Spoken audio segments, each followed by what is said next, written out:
Hello, everybody, and thank you so much for coming to MICE. Thank you so much for coming to the Comics Visual Literacy panel. I'm Dan Mazur, co-director, co-founder of MICE. I'm also going to moderate this panel. Before we get started, I also want to thank our new host, Boston University and Boston University's School of Visual Arts. This is the 13th annual MICE. We didn't miss a year during the first 2 years of the pandemic. We found ways to carry on, but this is our first year back as a full-scale, in-person show, and our first year in this new venue. Not coincidentally, it is also the first year that BU's School of Visual Arts has launched a graduate program in visual narrative. Which is what you have to call comics if you're launching a graduate program in it. Which is, I should talk. I'm a comics visual literacy panel. Anyway, it should be a really great program. It's being run by Joel Gill, who is a master cartoonist and educator, longtime friend and participant in MICE. So if you're thinking about going to graduate school for comics or know someone who might be, here's a great opportunity. Get it on the ground floor. Also, MICE is produced by BCAF, the Boston Comic Arts Foundation, which is a 501(c) nonprofit organization, which we created so that we could take donations for MICE. So if you would like to make a donation, we'd be welcome. You would be welcome. Go to the MICE website or ask at the welcome desk. As well as sponsoring MICE, we also sponsor the Boston Comics in Color show festival, and as well as various educational programs in comics, and hopefully soon assistance to individual artists as well. And if making a donation is not your thing, but you'd like to get involved, consider volunteering at MICE next year. It's a lot of fun and a great way to get involved with the local comics community. So, now I will go into my moderator mode. This is the Comics Visual Literacy panel. I'm very excited to be moderating this because it's one of my favorite things that we do. It's kind of a high concept panel, and we can put a different crew of 4 cartoonists on every year and see great new work and learn a lot of great new things about comics.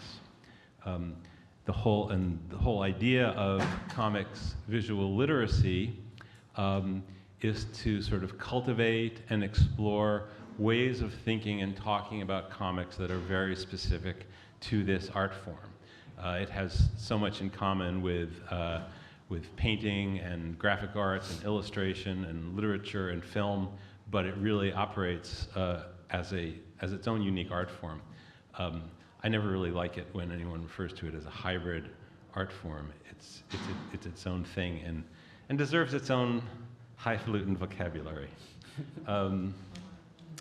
And so the whole idea of this panel is really to focus on the comics page as a unit, because I think that's something where the uniqueness of comics really comes into evidence. And so each artist is bringing us today 2 pages, one of their own work and one of the work by somebody they admire or have been inspired by, or both, I assume. And we will then, in the words of Ben Wilgus, who moderated the first 2 years of this panel, we will talk about comics like giant nerds in an enormous amount of depth.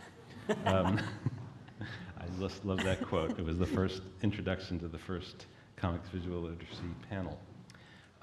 So before I do introduce the artists, I'd just like to quickly show an example of what I think is a very interesting, understandable, and fun bit of vocabulary that's very comic specific. And this is a way of categorizing comics page layouts, which was formulated by Benoit Peters, who is a very good Belgian comics writer and scholar. He's the writer on a long series of graphic novels called Dark Cities, which is really fantastic. Each one is about a different imaginary city. They go in and out of English translation, but check them out if you can. So Peter's identified 4 types of comic page layouts. I'm only going to talk about 3, as you can see, because the 4th is very kind of weird and experimental, and you hardly ever see it. So he talked about the conventional, the rhetorical, and the decorative. The conventional comics page layout is one where each of the panels is the same size and shape. So it's usually a grid, but not always. And of course, this is very familiar to us. The 6-panel grid, the 9-panel grid, and so on and so forth. There's 4-panel grids. So basically, it's the artist choosing a kind of a limitation within which to tell their story, but a limitation with infinite possibilities. The second type of page layout is called rhetorical. And this is probably the most common approach to page layout. You don't even really think about it, but the panel shapes and sizes are flexible based on what the storytelling needs of the artist are. So it could be as simple as taking a grid and just turning the center tier into a wider panel because you want wider action, or turning the first panel, it's a manga, so it's right to left, into a tall panel to show the action and the full figure, and then fitting dialogue into smaller panels like that. Or it can be crazy, wild panel shapes, very inventive and expressive on their own. And then the third type of page layout that Peters talks about is called decorative, the decorative page layout. It's less common than the other 2, but you do see it. And that's where the artist sort of comes up with a page design, an overall page design, usually symmetrical, I find, and sort of puts the narrative within it. It's almost like creating an architectural design for the page that has an overall impact. And I thought of these 3 categories when I was looking over the pages that we're about to see from the panelists, so I think it'll be fun to keep them in mind. So without a little bit of further ado, I just did want to say that I really like this system and this categorization system, but like any system, if you try to apply it too strictly, it'll dissolve because many pages combine different aspects and sort of defy this categorization. But that's what kind of systems are good for anyway, to understand them and then see how they don't always apply. So now, without further ado, I promise, thank you for putting up with my little mini lecture, and I will now introduce what it's all about, these 4 artists. Tommi Parrish. I have my notes in the wrong order. Tommi Parrish, sitting there, is a trans-Australian cartoonist and painter living in Western Massachusetts. Their debut work, The Lie and How We Told It, won the 2019 Lambda Literary Award for Best LGBTQ Graphic Novel, was nominated for the Ignatz Award, and was featured in many Best of 2018 lists, translated into 11 languages worldwide. Tommi was the 2020 recipient of the Center for Cartoon Studies Fellowship, and their work has been showcased in The New Yorker, Granta Magazine, The New York Times, Pitchfork, Vice, and many more. Chau, sitting to my left, is a cartoonist based in Washington with a BFA in comic art from the Minneapolis College of Art and Design. They have worked on Scholastic's adaptation of The Babysitter's Club, number 10, Christie and the Snobs, and number 12, Jessie's Secret Language. They are working on Min Lay's original graphic novel, Enlighten Me, published by Little Brown, coming in 2023. A #1 New York Times bestseller and 2 times Eisner-nominated short story cartoonist. Previously published in Eisner and Ignatz winning anthology Elements Fire, Prism winning anthology Heartwood, and Ringo winning Jim Henson's The Storyteller Sirens. Also, they have worked on the daytime Emmy winning show Danger and Eggs. Molly Mendoza is an artist currently living in Portland, Oregon, at the very end over there. Through their work, they explore the complexities of interpersonal relationships with a focus on layered visual storytelling, mark making, and color. Their comics have centered on stories of being lost between dimensions, moody swim team drama, and the troubles of toxic nostalgia. Their first graphic novel, Skip, published by No Brow Press, was nominated for an Eisner and Ignatz Award in 2020. Molly has also worked in editorial, children's book publishing, public arts, and maintains their own personal practice with a particular interest in painting. They have a blue cat named Doodle, who they do everything for at this point, and love to play games, watch anime, and eat fish. Yep. Music out there. Finally, Dave Ortega is a Somerville-based cartoonist, illustrator, and educator who was born in El Paso, Texas, where he began his art education and discovered the passion for narrative storytelling through comics.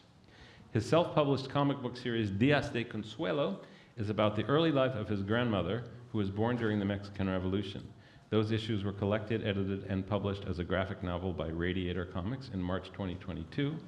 Dave was previously invited to create Comics Frame by Frame, an interactive educational comics project in collaboration at the Art Lab at the Institute of Contemporary Art, Boston.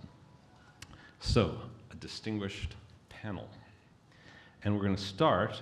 What we'll do is each artist, as I say, will present 2 pages. First, a page of artists that they admire, and then their own work. And we're going to start with Dave and this page by Jaime Hernandez.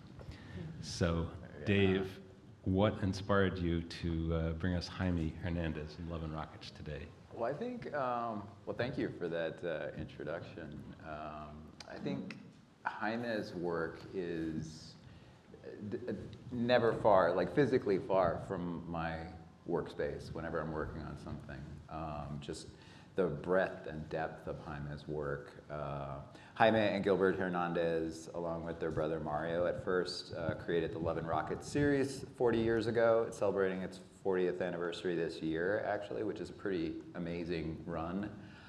And there's a great, really great documentary, PBS documentary that just came out about it that you should seek out. It's really, really good. And I think, like, my response to Jaime's work is that there's this compositional puzzle. Like you mentioned, we experience comics in pages.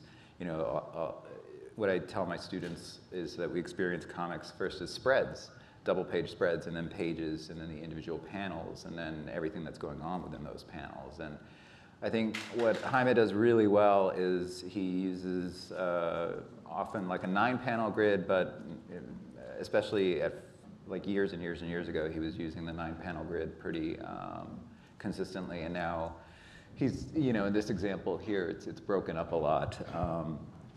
Just to kind of, I kind of think of it like the way that a musical staff sets up music, like just ordering things really well, ordering his information really well. And he has a minimalist style that that really reinforces the dialogue that is, I don't know, like the dialogue is just so natural that the way that you talk to people that you're intimate with, the way that you have secrets with people is one way that you talk with them. And then you talk a different way with other groups of people that you might be more guarded with. And there's just such a nice flow with all of that between the different characters. And so I chose this page from The Love Bunglers, which came out a few years ago. I think it won like the LA Times Book Review Prize for that year. And then you have, so Maggie is one of the main characters in Love and Rockets. And so we're getting a backstory of Maggie. She's actually this prepubescent girl here. And we're seeing the interaction between Maggie's parents and the friction that they're experiencing.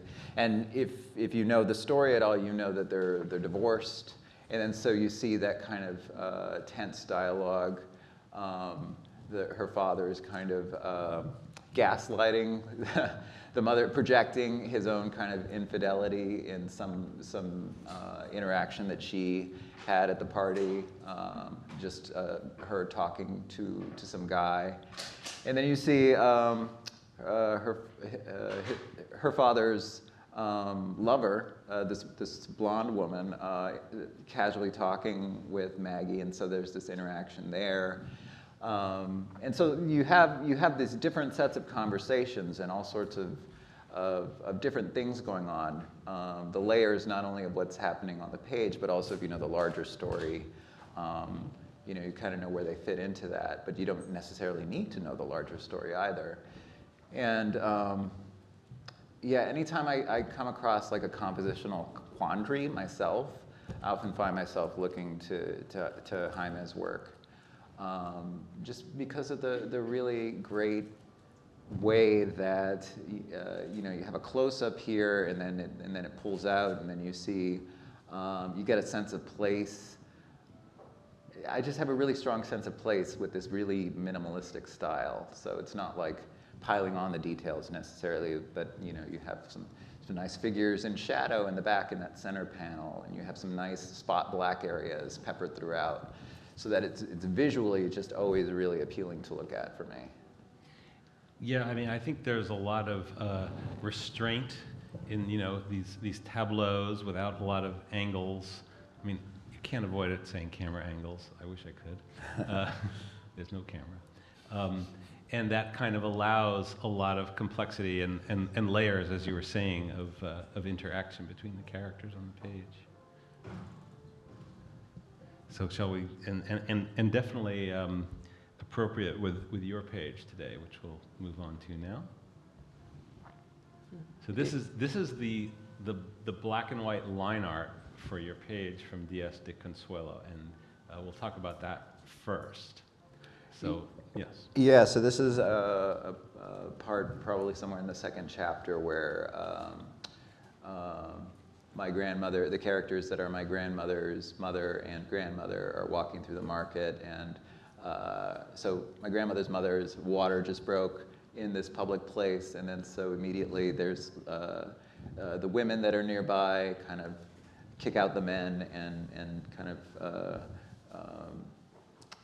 surround her and start to take care of her, just kind of creating, I wanted to depict that sense of community, and I also wanted to make sure that I had a really strong sense of place with this, so including little details like the even just the way the table and chairs are rendered, and the stone kind of tiling in the marketplace and the pillar, and then yeah, like the camera, you know, pulling in and pulling out, as it were, the camera of our eye, I guess you could say. What did artists say before there was movies? I don't know. Yeah, just the thinking in terms of like how I wanted to set the scene, how I wanted to populate a crowd scene, how I wanted to keep the focus on the main characters, as well as keep the story going also. Yeah, I think those were the objectives with this page, and just the puzzle that every page, you know, that one needs to figure out. I had a lot of fun with it. Because there is, like I think maybe even more than that Jaime page, there's sort of a chaos of different utterances and people who say what's going on, other people who are telling other people what to do, and yeah. Any particular reason that you did not draw borders, or is that just because of the color, ultimate color?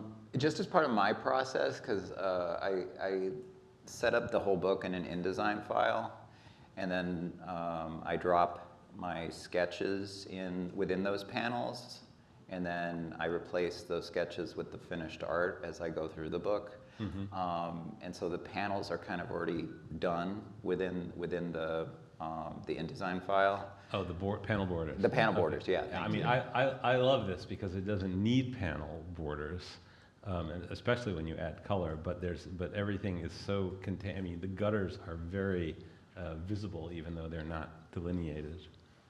But, yeah, I may, you know. who knows, I may do something like where the finished page looks like this. Yeah. And in terms of what the finished page does look like, Yeah, so there's the panel borders and added some color as well. what was your approach to the color? I suppose it's not unique to this page, but it's a... Yeah, I wanted to have a watercolor feel to it, and I found some really great Photoshop brushes that I used for it. So it was, yeah, I really had to reinforce or had to learn like flatting really well in Illustrator, so just outlining every little piece that I needed to color in, and just making sure that, you know, that I didn't have any of those areas bleed out of the line art. Yeah. It's kind of a warm and subdued palette. Yeah, and with the book, it also, the color starts off a certain way, like really soft, and then it comes into more and more color. And then I also wanted to use color in a way that my grandmother talking to me in the present day was rendered in one sort of color palette, and then the past was in another one. Were there any that you remember now, because sometimes you forget these things, were there any tricky things in this page where you didn't know how to do it and then you solved it? I think just overall, just figuring out, I don't know, maybe I'm a sucker for pain, but I really like crowd scenes. I like, I like coming up with different character designs and just figuring out how things should look in terms of the story and what's best serving the scene. So yeah, leaving out some information like that third panel there, that's probably the first and third panel has the least amount of like background details, but also making sure that I include enough background details so that there's a sense of place. Like for me, a sense of place is really important. And you know, I'll flip through a comic book, you know, not to dump on any one way of making comics, but like if there's too many close-ups and not enough background information, I'm taken out of the story. That takes me out of the story. So I appreciate all those details. Yeah, and in your case, it's place and time as well. Right. Yeah. Great. Does any of the other three have any observations on these pages before we move on? I do. Something I really admire about this page is all the figures that you have. Like they have this vertical, like very straight, like they echo the pillars that are in the background. So what you were saying earlier about how, oh, we don't have the background here, but still the figures themselves echo that. And then I love how they bounce off of the roundness of that pregnancy, the heavy black that's being used on the clothing. We feel like the weight and her struggle and how they're like trying to like take her and like be like, okay, like we gotta help you, like that kind of thing. Yeah. So yeah, I just like that different level of read and how it still feels like very balanced even when you pull away and take away. Yeah, I agree. I really like the spot black with the like main character that you're supposed to focus on. And even though like everything is kind of detailed in like the backgrounds and everything with like all the clothing and like falling, it's beautiful and gorgeous and there's so much detail, but that spot black kind of grounds you in that space because that's the person you're kind of focusing on, even though there's so much commotion going on. So yeah, seeing this page like and seeing the Love and Rockets page just before, I don't know, I got a real kick out of that. Because I can like really see like just how you've used spot black and like how you do like expression and I don't know, it's just like really fun to see like that it's been like really important to you. Yeah, like I said, one of Jaime's books was never really far from my desk at all, especially the Love Bunglers. I really, really read and reread that book. I think it's one of his strongest works. Yeah. And yeah, Highly recommended. Yeah, Jaime is a genius. Highly recommended. Okay, let's move on. Who's next? I don't even remember. Yuki Kamatani. Who chose this one? Me. That was Molly. Yeah. So for this panel, I decided to choose something that I had read recently that absolutely like punched me in the gut. I'm still reading this series. I'm on the 3rd volume, but I've been really enjoying it so far. And the reason why I chose this spread in particular was because I really enjoyed how, like, so we're here with Tasuku, and how, like, we see them witnessing Daichi and Saki, where they have that, like, touch, like that, like, brush of the cheek. That's the spread that's right before it. And so that's your kind of initial read. That's them in the present. That's them there witnessing that little moment of intimacy. And then when you turn the page to this spread, all of a sudden, time and space is kind of compressing, where they have this imagination of themselves touching the cheek of their crush. And I always am really drawn towards moments when you have that mirroring between, like, that page turn before and then the page turn after, and how that page turn before between Daichi and Saki is, like, very sweet and, like, fluttering and intimate, and then this moment where they imagine themselves having the same thing, but it's almost devastating. And obviously you get that with this incredible drawing of, like, the shattering of their heart. But then obviously, like, this gorgeous, like, panel layout of the interaction of the hands, like, they're never quite able to reach each other. They only kind of have glimmers of who this person actually is, and it's represented in the shards of this glass. If anyone isn't manga literate, you do read this right to left. Oh, yes, sorry, yes, Yeah. You're reading from right to left. So left page, we have, like, these moments of where they've seen this person, but they still don't actually know them. They don't have that same intimacy that Daichi and Saki have in the first spread, but it's something that they so badly want. And then finally you're left with this tertiary read that's across this spread, which is all of the shrapnel in these parts of the house. Because the whole time it's about, the story itself so far has been very much about creating safe spaces for people to be themselves and to be, with the people who they want to be with. And I think that in this moment, Tasuku is kind of realizing that they're like, I only have all these pieces and I don't have anything built for myself yet. I don't have that space. I think that in this moment, they feel very defeated.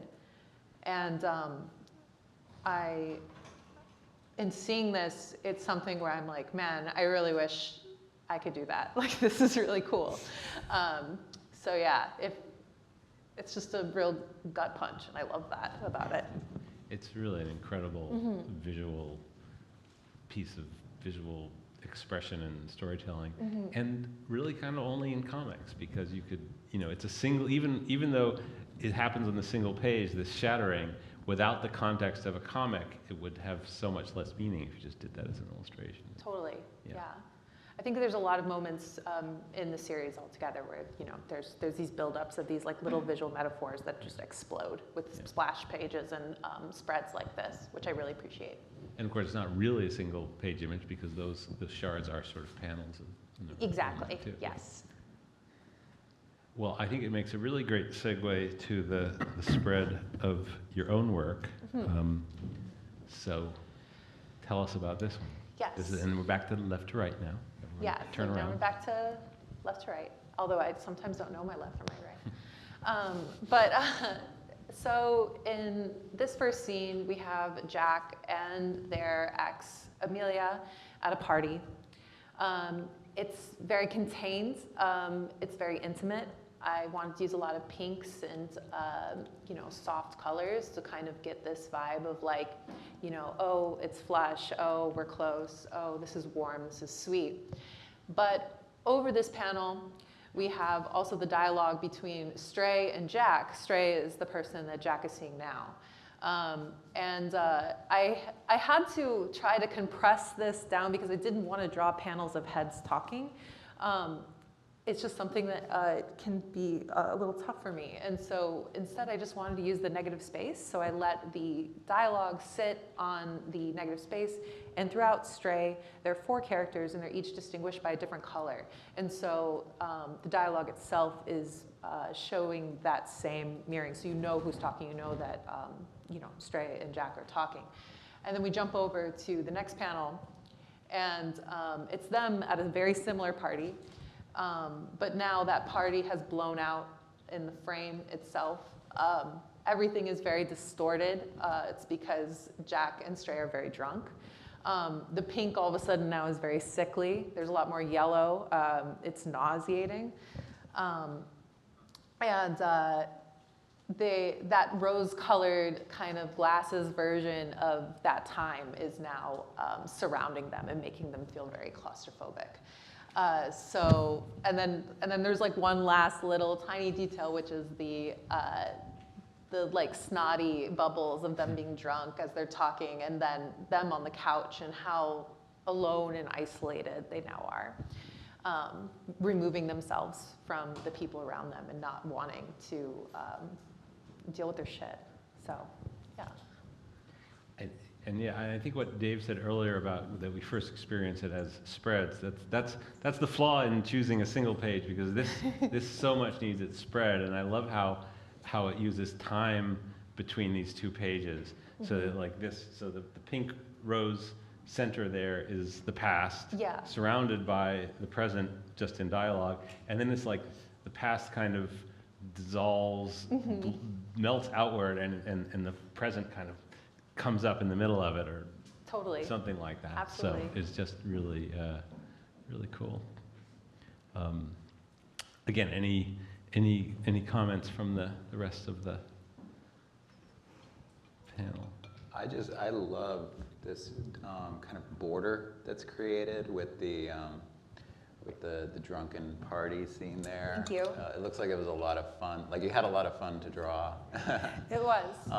Yeah, and just like, I guess the psychological state that your characters are feeling, you get a really strong sense of that with that sort of encasing them in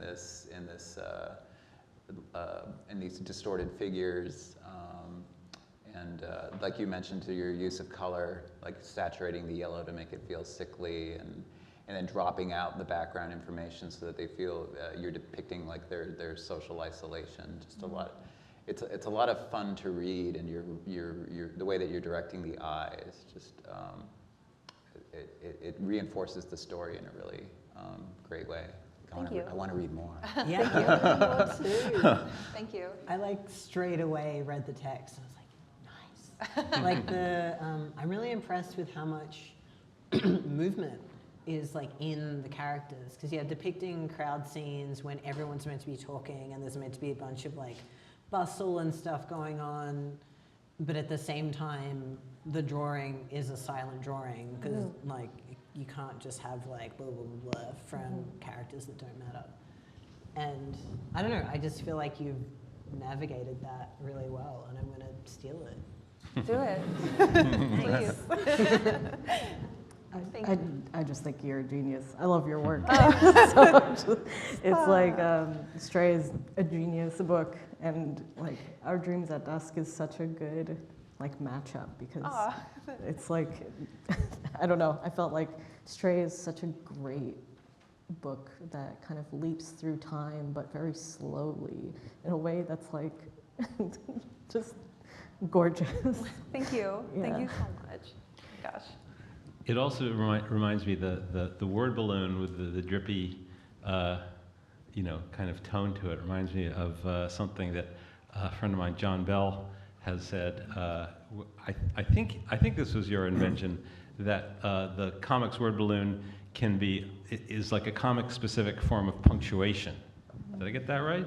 Yeah. Yeah. So that the shape and other things you can do with word balloons have the same effect on words as like punctuation, exclamation marks, question marks. It's like but Totally. with a lot of flexibility. Absolutely. Okay, I mean, it's terrible to have to move on through these things, but we have a limited amount of time. So next we have Chan's Choice. Yeah, so this Shirahama. is Witch Hat Atelier by Shirahama Kamome. In this particular scene, Coco and the main character, who's kind of walking through everything, is, and her atelier is just kind of landed in a new city, and she's just kind of astonished because she's new to being a witch, so everything is very brand new and very exciting. So I chose this spread because Shirahama's really good at, she's kind of influenced by both like Eastern work, but also European work. So, and her current influences with Witch Hat is kind of more medieval. So illuminated manuscripts along with just in general the mark making of like artists similar to like Mobius and kind of French and UK artists kind of have in their work. She kind of replicates that with a mixture of kind of just her manga kind of influences since she's Japanese. And she's just so good at having a setting and a place. She has gorgeous backgrounds that never feel like they get super crowded. And it's just kind of an unbelievable piece of work because when I feel like I look at manga, typically they utilize a lot of negative space so generously and beautifully because they have to hit these deadlines really fast, but she somehow, with probably her assistants, make these gorgeous backgrounds in almost like every page and every panel, and it's like this labor of love, and she whips these out so quick with her like team, and it's really captures just like the love and collaboration between like kind of these two influences. And you can kind of see with kind of what I like about her work is that she kind of weaves you through each panel and they kind of blend into each other. So since this is manga, it reads from right to left, you can see kind of the lines in which you're supposed to kind of read with the shadows. It goes from like the fourth panel, she goes from like right to like, it makes that diagonal line to lead you to like the middle spread, and it brings you up to that panel that's up there, and it just brings you back down. It's just gorgeous, and I don't know how she does it ever. It's so flowy. Yeah, and I had to choose a spread because like there's no way to really just choose one page with her work. Everything reads really well as spreads in her work. There's so much structure and then also like flow. And that's, yeah. I also feel like there is that sort of classic, use of direction to flow you through the page. But then there's the gaze of the character, and there's this kind of interaction between you're looking and where she's looking. It's really all about like looking here and there, and you're looking with her. Yeah, absolutely. Okay, and then your page. This is from an unpublished work? Yeah, so I spent some time kind of just experimenting with comics during kind of in between two projects, and I never had the need or feel to like publish some of my work, and this is just one of these pages that I posted online with no context because there's like no comic to go with it really. But I was experimenting with just influences from Winsor McCay. He's really great at making these like large, one-page kind of illustrative comic work that you can kind of still flow through and read it, but sometimes it can look really confusing.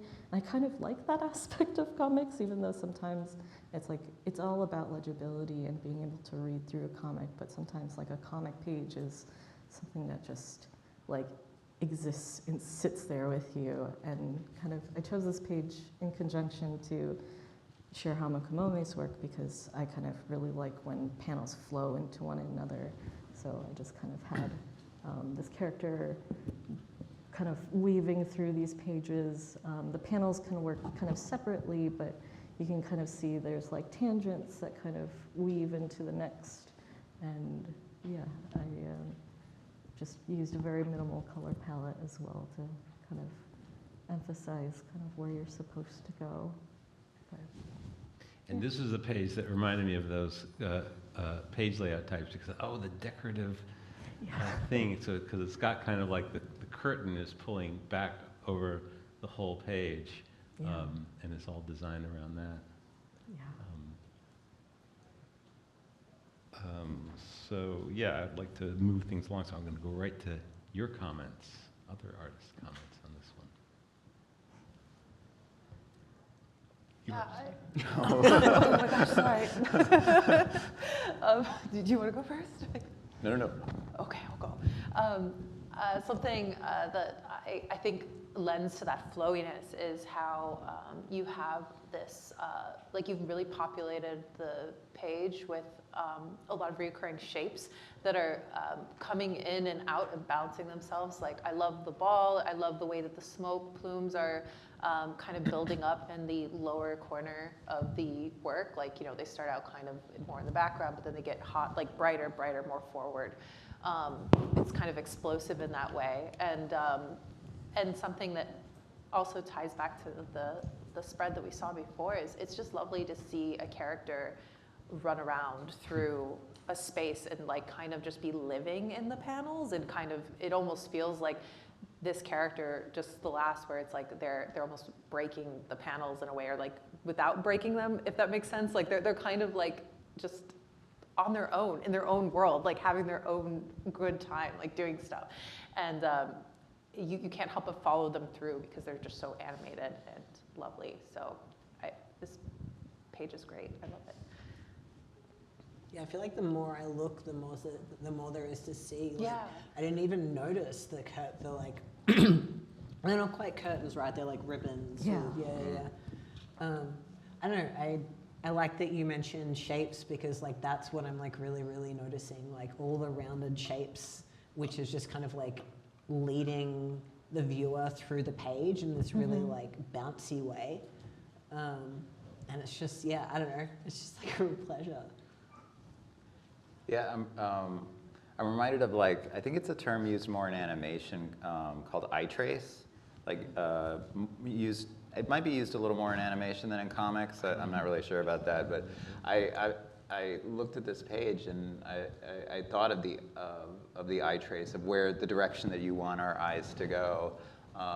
These beautiful curves that are leading from one panel to the next, and then just that really nice kind of swaying yellow brick road there that reminds me of the stair panel that that I think everybody fell in love with the previous spread that you were showing there. Like, yeah, so like I can definitely see your influence of that work on this, and but it's totally your own, which is really nice.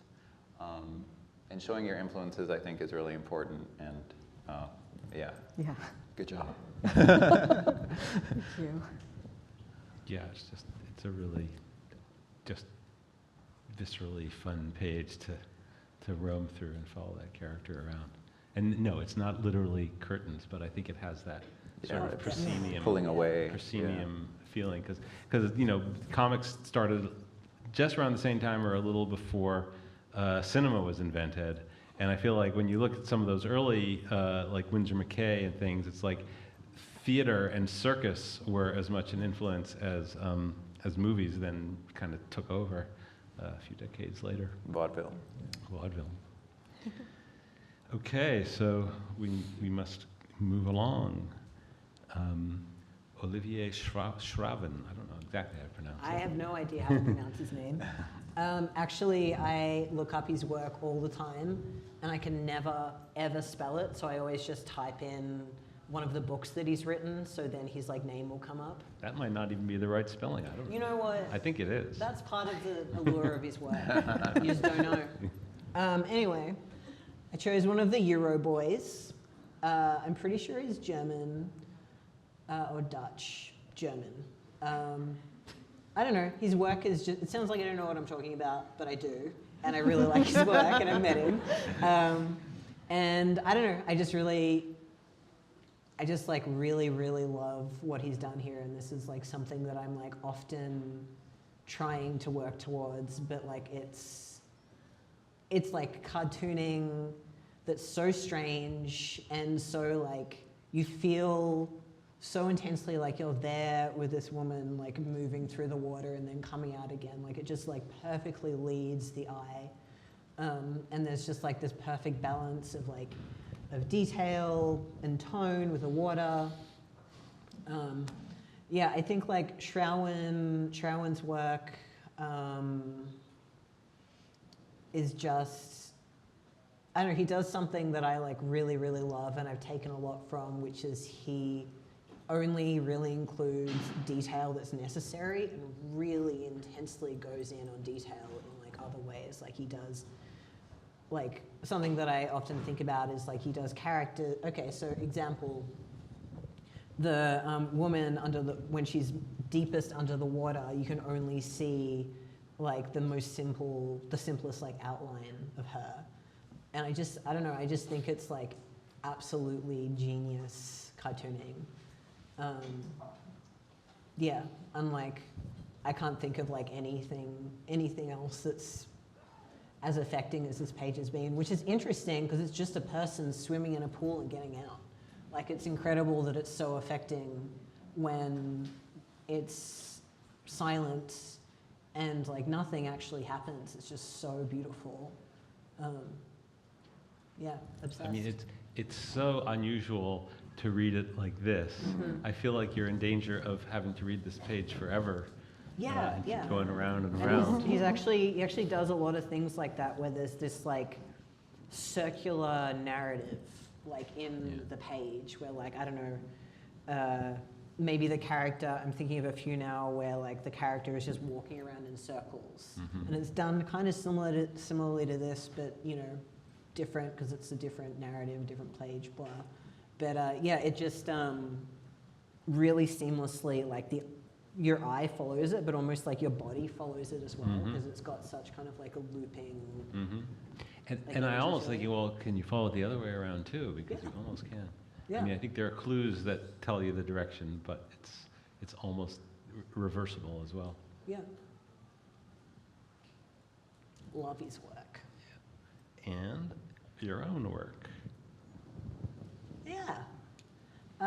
So this is the book that I've been working on since I finished the last book, which is now going to be released in like less than a month. It's called Men I Trust. But you have it here? I do. I got, thing is when you spend 3 years on a book, the publishers give you 10 copies to sell. And those 10 copies are here. Oh, no. Hey. Anyway, so yeah, this is like a little section from that. And I'm really like proud of like the color palette in this one in particular. I also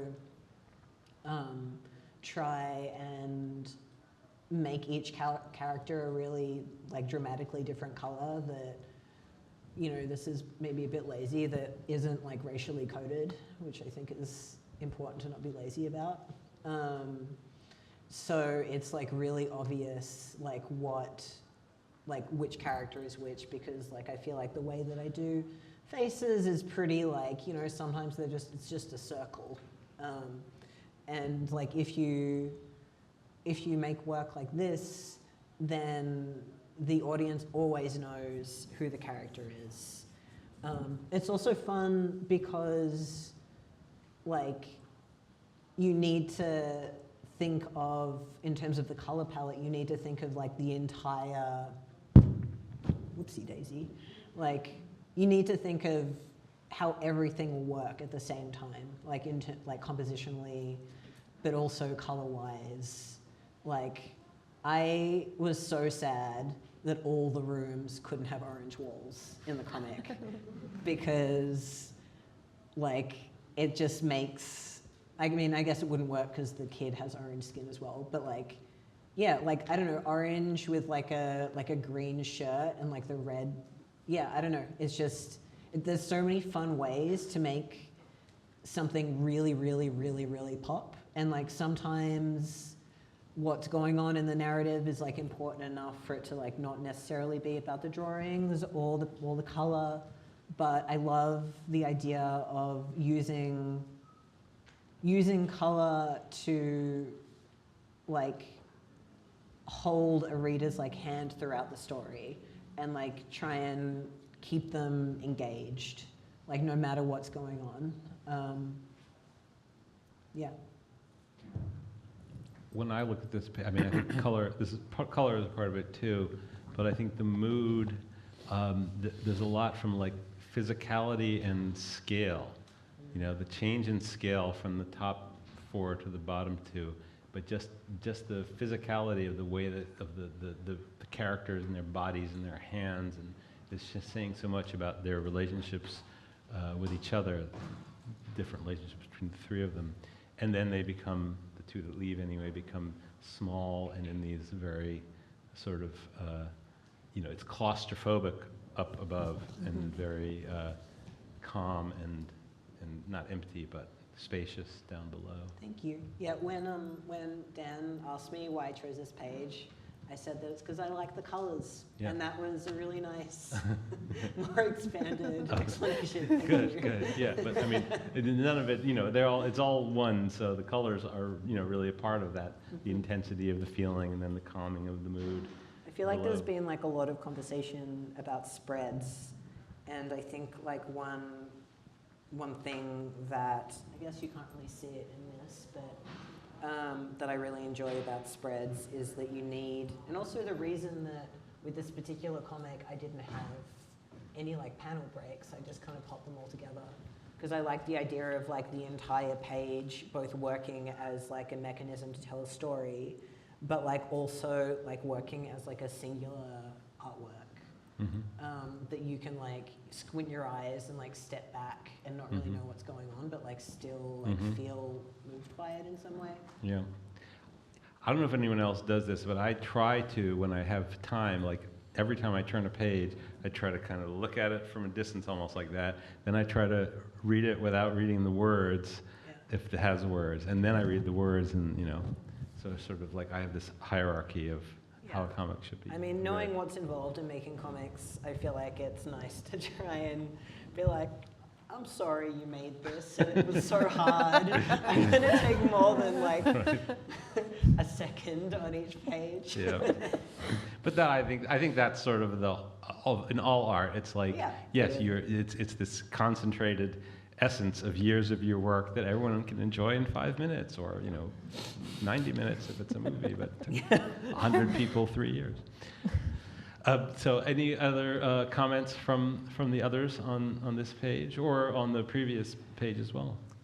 I love this page because the colors, it's amazing because you can feel the warmth of the characters on the top, and then as they're slowly going away, it feels like colder and colder, and you can kind of get this like really distant mood from it without even like any text. You could just not even look at the text and kind of gather what is happening, and it's wonderful. You were talking about orange and like how you're like, oh well, but like his skin is orange, and so like maybe I can't do the orange, but you absolutely get away with it because like, especially in the bi-mic panel, like the fact that you, like the way that you have pinched and squished and like done the proportions on your figures, like the gesture stands out so much, even though it is the same color like on the background. It pops for me, like it's just, it's solid. And also just like the way that you handle the orange itself, like the strokes and the texture that comes through in the color, it's a character also. Like the background is also a character, and it feels just as alive as the figures that are around it and inhabiting it. It's pretty cool. I'm really into it. But do more orange on orange. I think you should just do it. Yeah, and the to piggyback off of like some of Dan's comments, the sense of scale that you have with the characters, and that does create this, yeah, like Dan said, claustrophobic feeling, but it's also like a warm claustrophobia. Like you feel like these people care about each other, and so it's not like one that's based on tension. And actually, like the bottom two panels, you feel more tension because of the color, the shift in color palette, and then also like the shift in the way that things are rendered a little more realistically in the bottom two panels.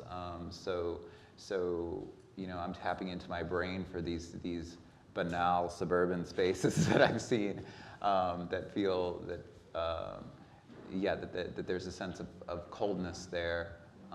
As opposed to like the warmer spaces where people were surrounding each other in a real friendly way. I actually got trapped in one of those banal suburban spaces because that's where I was when the pandemic started. Oh my So like awful. But yeah, a lot of the comic is, you know, trying to make the best out of that.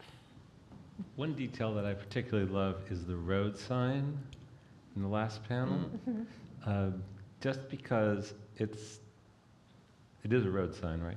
Yeah. It's just so clearly a road sign, and it's just got these three like skewed lines, you know, that are just such marks, but you still know it's a road sign, and but it's an artist's road sign. Thank you. And then one other thing, just like in the Witch Hat Atelier page, the way the eyes were telling the story, I love how the hands are telling the story so much in the top four panels. I think that's very unusual. I wonder if as a cartoonist, how much of those things just become intuitive after a while? You know? Yeah, definitely. We have like 4 more minutes. I'd hope to have audience Q&A, but we all had so much to say, myself included, that maybe we can have like a question or two if anyone. Yes. I'll just speak loudly. Yes, because I can't run down with the microphone. So, flow of action going from each panel to panels, you're using color to identify characters and locations, tying it to that code story. You've got the colorful leaving out, basically the pools. You're using spot blacks to identify the main target of the panel, and if I'm reading into it right, you've got density playing into it, compression with how many people are on the page, and you're using unconventional paneling to show the party scene and see where do you focus and how are we as the audience supposed to feel about the party. These are all tools in the same toolbox. And new artists might change how they do things based on finding out what they like and finding out, you know, what works best for them. But you're multiple works in multiple publications, etc. So my question is, do you feel like you have to not put all of it on display at the beginning? Do you have to put your reader on training wheels with some grounding pages, an understanding of like, this is how I do my letter, this is how I do my speech bubbles, this is what my page is going to look like. So you can use your ammunition, pull them into a different place when you go into these more experimental works, or your different styles of doing things. Or do you just do what you feel is like your style, just right up here? I feel like the ammunition is the story, right? And like, I don't know, I feel like a person's style is like their handwriting. It's just kind of like the way it comes out. For me anyway. That's a very great way to put it. Yeah, handwriting is definitely something that I agree with. Your style is kind of just something that will come out, and like your influences kind of just come out as you're making work. The more you're kind of exposed to more different types of art and things, you know, you're going to just naturally create things that have influence to you, and so you'll just like, I don't know, you're just building off of your memory bank of all these things that you really enjoyed, and they'll just like vomit out like that.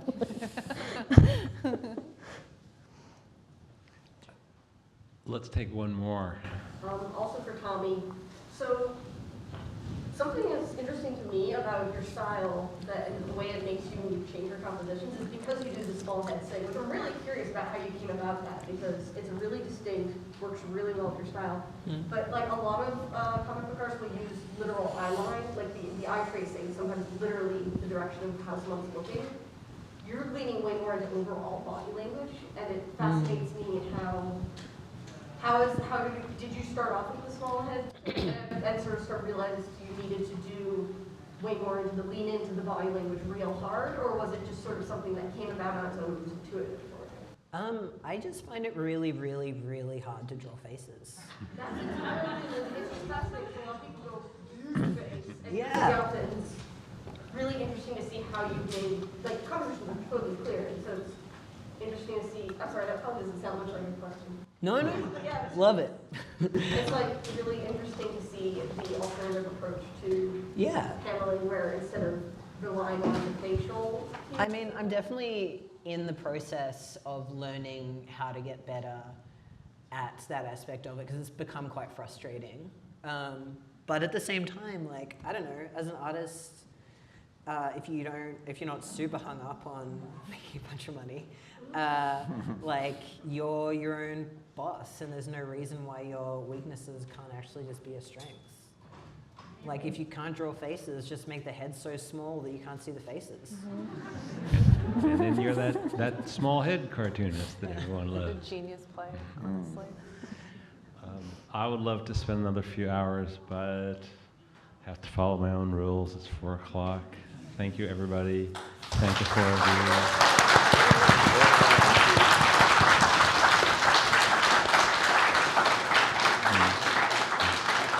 I'm sure I don't have to tell you to go buy their books and clean out Tommy's last 10 copies. Or only 10 Oh, yeah. Oh, can you put the first? Oh, yes, I will put up the table numbers here. It was the last slide, too, but I forgot. Thank you.